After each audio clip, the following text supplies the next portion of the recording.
नमस्कार, आप देख रहे हैं KRV न्यूज और मैं हूं आनंद अंकित। हाजिर हूं आज के तमाम खबरों को समेटे हुए। शुरुआत कुछ अहम खबरों के साथ।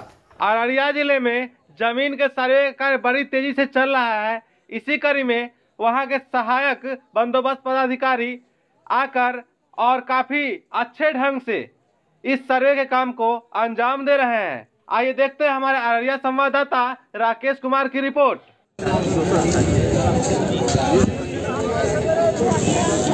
सर, आज जो सर्वे का जो दूसरे दिन शिविर जो लगा है सर, ये कड़ाके की ठंड में लोग यहाँ पे पहुँच पाए हैं अथवा नहीं पहुँच पाए हैं?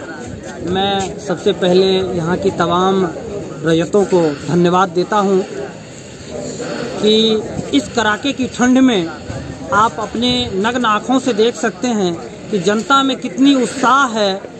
लगभग 80 साल के बाद जो ये सर्वे आया है, इसमें सभी लोगों को ये उम्मीद ही नहीं, मैं विश्वास दिलाता हूँ उन्हें कि 80 साल के बाद लगभग ये जो सर्वे होने जा रहा है, इसमें नया खतियान और नया नक्शा जो तैयार होगा, उसके लिए काफ़ी जोशो जुनून के साथ तमाम रैयत एकदम अपने घर से निकलते हैं। ठंड को ये ठंड नहीं बूझ रहे हैं, क्योंकि इन्हें अपनी संपत्ति बहुत ही प्यारी है। आपको मैं साफ बता दूं कि यहाँ के रैयत में काफ़ी उत्साह देखा जा रहा है। इन्हें पता ही नहीं कि ये ठंड है या गर्मी है, यहाँ पता नहीं चल रहा है। और एकदम जबकि एकांत एरिया में फिर भी आप अपने नग्न आँखों से इस भीड़ को देख सकते हैं। सर, जिसका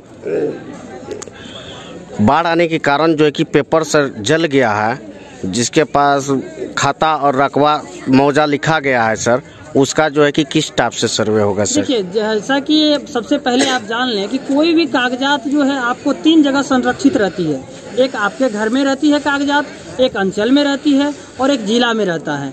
अगर बाढ़ 2008 की विभीषिका जो आई थी तो वो सबके लिए आई थी। कुछ लोग अपना कागज बचाए, कुछ लोग का अगर बह गया तो इसमें घबराने की कोई ज़रूरत नहीं है। आप अंचल जाएं, उनकी कॉपी लेकर के आएंगे, मैं आपका इंतज़ार करूंगा और आपका स्वागत है कि अगर लेट भी लगेगी तो मैं इसमें कतई इनकार नहीं करूंगा। मेरे सारे कर्मी, आप तमाम जनता से उम्मीद जिस लगाए बैठी हुई है, आपका सहयोग चाहिए मुझे। मैं आपका आवेदन लूंगा और आपके ज़मीन तक आपका हक दिलाऊंगा। रानीगंज प्रखंड में सर कहाँ सर्वे चलाया जा रहा है अभी रानीगंज अंचल आपके अररिया जिला में मैं बता दूं, बिहार में पहले तो 20 जिले को लिया गया है। सौभाग्य प्राप्त हुआ आपके अररिया जिला को भी उसमें सिलेक्शन किया गया है। उसमें और सौभाग्य की बात यह है कि अररिया के रानीगंज अंचल और भरगामा अंचल दोनों जगह सर्वे का काम चल रहा है। रानीगंज अंचल में 3 शिविर बनाए गए हैं, 3 शिविर भरगामा में बनाए गए हैं। तो रानीगंज में शिविर नंबर 1 है बिस्टोरिया, शिविर नंबर 2 है हांसा और शिविर नंबर 3 है पंचायत सरकार भवन पहुसरा।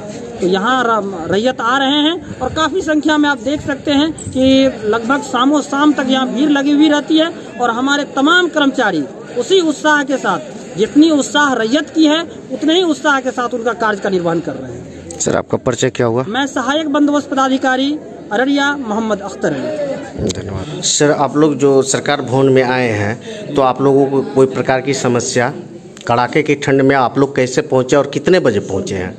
हम जो आए यहाँ पर आ गए थे लाइट अपने समय से 10:30 बजे से पहले 10:15 में इन कर चुके थे।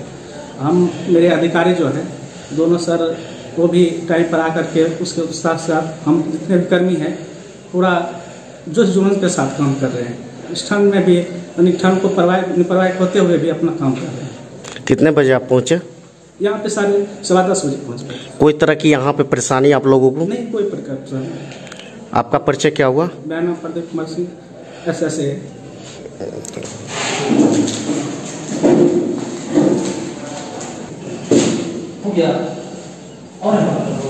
आप लोग जो यहाँ पे सर्वे का कार्य कर रहे हैं, कितने बजे पहुँचते हैं यहाँ पे? यहाँ हम लोग 10:30 बजे तक प्रेजेंट हो जाते हैं।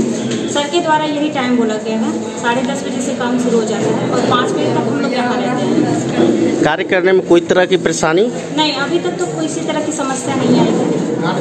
आज कड़ाके की ठंड में कितने लोग पहुँचे थे लगभग? आज हमारे 1-2 कर्मी छोड़ के बाकी सारे कर्मी टाइम पे आ गए थे। जो कर्मी इसमें इन्वॉल्व हैं उनका नाम बता सकते हैं? जी बिल्कुल, बताइए। हमारे साथी रहमत रंगरेज हैं, दानिश इकबाल, लाल बाबू, दीपिका, मैं खुद पूजा मल, जो इस ठंड में भी अपने काम को टाइम से करने के लिए समय से आगे बढ़े। आपका परिचय क्या हुआ? क्या आपका परिचय क्या हुआ? मेरा नाम पूजा मल है, मैं यूपी से हूँ। कौन से पद पे पोस्टेड है आप? SSA स्पेशल सर्वे अमीन के पोस्ट पर हम लोग आए हैं। धन्यवाद।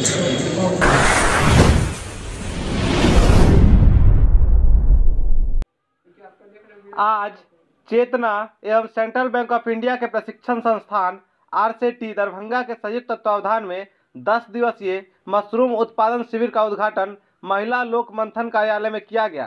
मौके पर दीप प्रज्वलित का उद्घाटन करते हुए डॉक्टर कन्हैया चौधरी ने कहा कि इस प्रशिक्षण के माध्यम से हमारे युवा भारत सरकार के सपने आत्मनिर्भर भारत को साकार कर सकेंगे।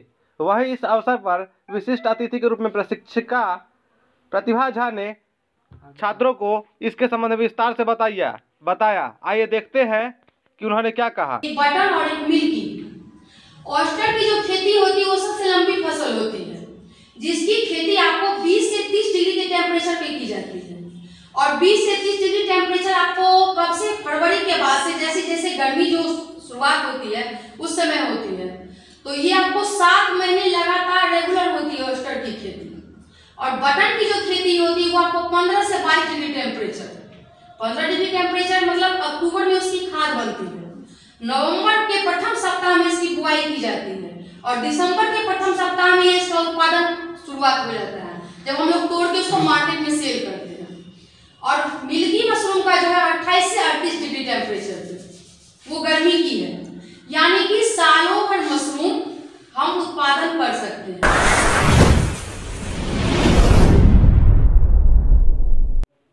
नेहरू युवा केंद्र दरभंगा के तत्वावधान में युवा सप्ताह के अंतर्गत चौथे दिन स्वच्छता अभियान के अंतर्गत +2 MKP विद्यापति उच्च विद्यालय प्रांगण को साफ सफाई करके किया गया।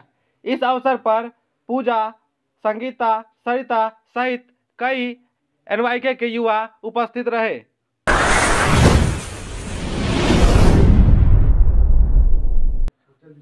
बिहार में बढ़ते अपराध और बिगड़ते लॉ एंड ऑर्डर को देखते हुए लगातार विपक्षी दल सरकार पर हमले पे हमले किए जा रही थी। इसी कड़ी में बिहार के मुख्यमंत्री नीतीश कुमार अर्थात सुशासन बाबू ने प्रेस कॉन्फ्रेंस कर पत्रकारों को इसके संबंध में बताया। आइए देखते हैं उन्होंने इस संबंध में क्या क्या बातें बताई। हुआ है तो लेकिन और लोगों को जरूर इसके बारे में असेसमेंट करना चाहिए कि अपराध किसी का भी होता है तो कौन से कारण से किया वो सब चीजों के बारे में पता हो, क्योंकि हम लोग मेरे बहुत कंसर्न है। और आप अच्छी तरह जान लीजिए, आप अच्छी तरह जान लीजिए, जरा जा करके दूसरे राज्यों में भी चले जाइए।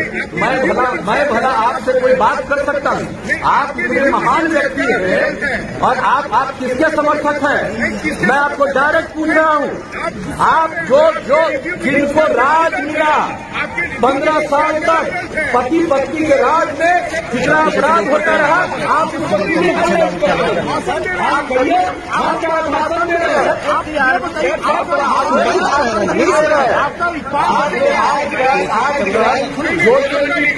के बारे में कोई भी किसी चीज के बारे में जो लोग बोलते हैं एक एक चीज पर एक्शन लिया जाता है।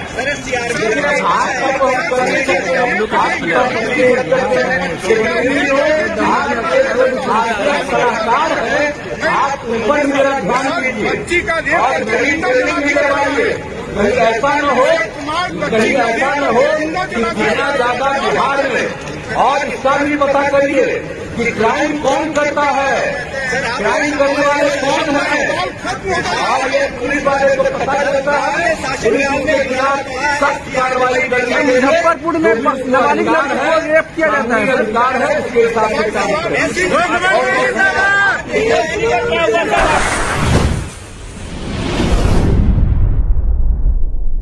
KRV न्यूज पे खबरों का सिलसिला लगातार जारी है। हमारे साथ लगातार जुड़े रहने के लिए आप हमारे चैनल को सब्सक्राइब कर ले, साथ ही साथ बेल आइकन को भी दबा ले ताकि हर खबर मिले आपको सबसे पहले।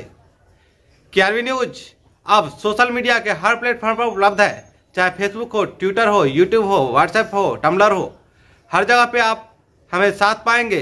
अगर आप चाहते हैं कि कहीं भी और कभी भी हर खबर आप तक पहुंचे तो जुड़े रहें हमारे साथ, यानी KRV न्यूज के साथ, क्योंकि ज़रूरत है हर खबर सही खबर आप तक।